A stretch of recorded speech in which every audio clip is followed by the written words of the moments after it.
Presidente, primeiro eu queria começar aqui nesse meu retorno à tribuna, cumprimentando Vossa Excelência, presidente da Câmara, que suspendeu a sessão naquele momento que houve aqui a ofensa aos cidadãos de São Paulo que estão aqui. Obrigado. Reivindicando, exercendo o seu direito de se manifestar na galeria da Câmara, e a vereadora ofendeu essas pessoas.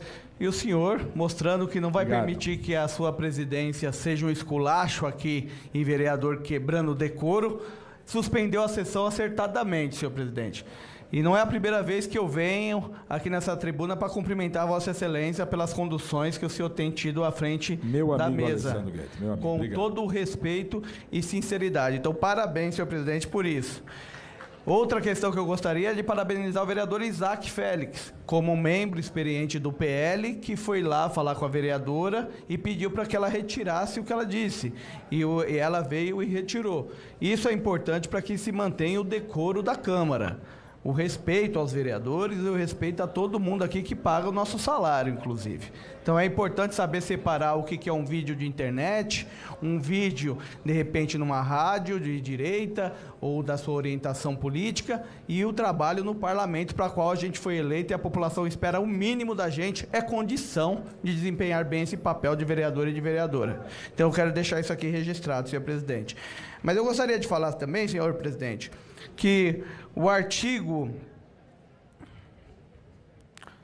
9º da Constituição Federal estabelece que o direito à greve é um direito fundamental de todo servidor e de todo trabalhador no nosso país. E também, senhor presidente, o artigo 331 do Código Penal diz que desacatar um servidor público no exercício da sua função ou em razão dela é um crime, conforme o artigo 331 do Código Penal. E a pena é de detenção de 6 meses a 2 anos ou multa.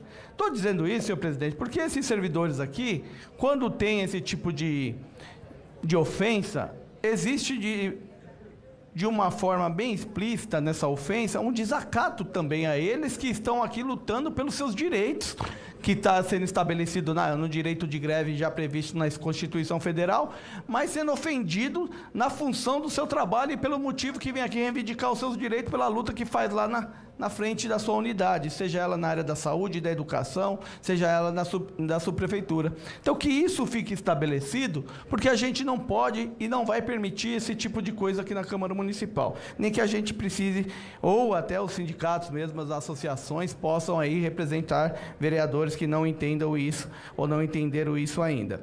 Mas, senhor presidente, eu gostaria de falar, e eu já disse também, sobre a vergonha que é dividir a inflação desse ano, que seria de 5,49, 5,47 ali o acumulado, em 2 parcelas, já matando o reajuste que deveria ter o ano que vem.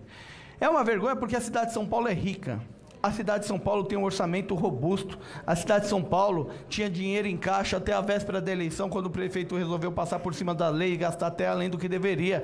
E a cidade de São Paulo pode sim valorizar o seu servidor público, que, como já foi falado aqui por todos que me antecederam, carrega a cidade nas costas.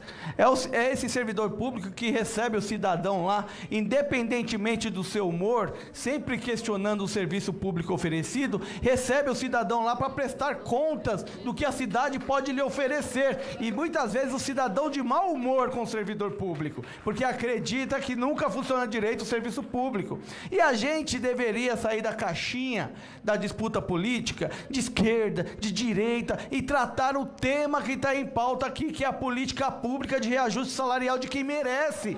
O que está discutindo aqui não é se eu sou de direita ou sou de esquerda, está discutindo aqui que essas pessoas precisam ter um reajuste decente, minimamente igual foi o dos servidores da Câmara, minimamente igual foi os servidores do TCM e minimamente a reposição da inflação.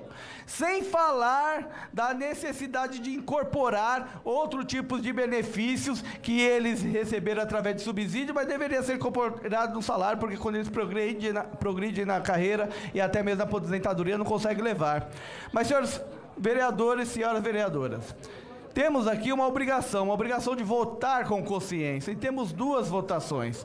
Daqui a pouco começa aqui a discussão no plenário de quem defende o projeto. Mas além dessa discussão de quem defende o projeto, vocês deveriam fazer uma procura aos gabinetes dos vereadores, uma comissão do gabinete dos vereadores,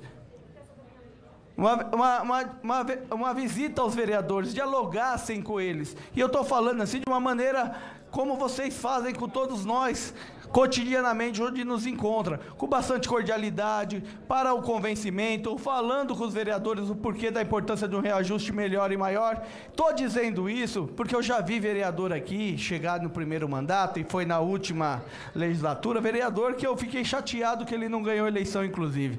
Ele falou: o que você acha, Alessandro? Eu falei: olha, você tem que votar com a sua consciência, não simplesmente porque o executivo ou seu partido pediu.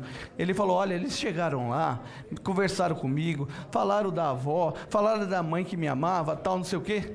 Resumo da ópera: o vereador resolveu ficar contra os servidores e não voltou. Estou dizendo isso porque a gente tem que votar com a consciência, mas com justiça. E a justiça passa por um reajuste aqui, pelo menos acima da inflação. Porque essas pessoas aqui têm poder de mobilização, têm poder de convencimento, têm poder de distribuir informação e convencer outras pessoas do que acontece aqui dentro. Então não erre, vereador. Abra os seus gabinetes para conversar com os sindicatos, conversar com as associações, conversar com as pessoas, conversar com os representantes da categoria, para entender que, de repente, os mandatos podem até ser aquele mandato de internet, que a pessoa faz bastante vídeo e não conhece o que essas pessoas passam. Então, abra sua agenda para que essas pessoas possam vir falar, possam vir te explicar e vocês possam ter a consciência de votar com bastante sabedoria. Então, por isso, senhor presidente, eu vou ter essa tribuna para dizer que nós vamos votar não. A bancada do PT tem uma proposta aqui relacionada ao substitutivo, que no mínimo 12%. Foi a bancada do PT que já evitou aqui, presidente, retrocesso como já chegou nessa Câmara para votar. E eu estou encerrando, presidente, de verdade, retrocesso que já chegou nessa Câmara para votar, que queriam, inclusive, descontar do salário dos servidores se eles tivessem uma falta e tivesse o atestado médico, e se a falta também fosse ligada a um filho que eles têm que levar ao médico, mesmo com atestado médico. Então, esse tipo de atrocidade já aconteceu aqui, a gente evitou que ela prosperasse. Nesse sentido, senhor presidente, eu quero devolver a fala a Vossa Excelência pedindo uma verificação de presença. Muito obrigado.